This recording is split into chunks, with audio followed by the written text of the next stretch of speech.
Le gouvernement est beaucoup trop décadent aux aspirations réelles qui ont conduit les fervents Patrice Lumumba à se sacrifier pour les Zaïre et pour toute l'Afrique.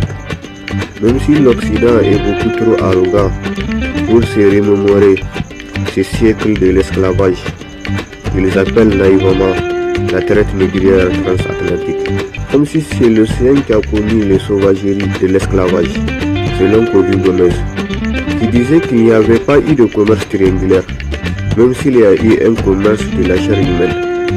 Il s'agit d'un commerce qui a inventé l'Organisation mondiale du commerce, une organisation qui a toujours favorisé les puissances coloniales au détriment de nouvelles nations africaines. Même si je pense que l'ONU a lamentablement échoué comme son ancêtre juste avant la Première Guerre mondiale.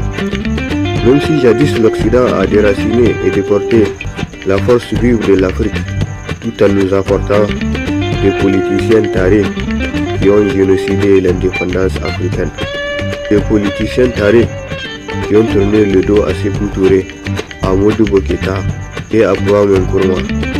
Des politiciens qui ont le sentiment qu'ils devraient s'assimiler ou s'intégrer comme une putain qui exécute les 4 volontés de l'Occident, même s'ils ont oublié que jadis leurs ancêtres ont été rois, et que l'Afrique fut jadis une reine qui a vaincu et poussé Alexandre le Grand avec une armée de femmes.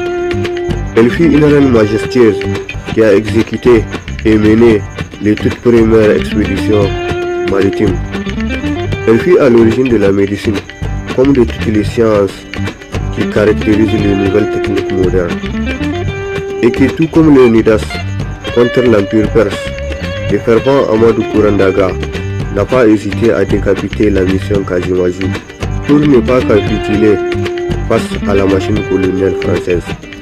Une machine coloniale qui coupait la main à des esclaves, tout comme les plus grands criminels de la colonisation, que j'ai nommé Léopold D.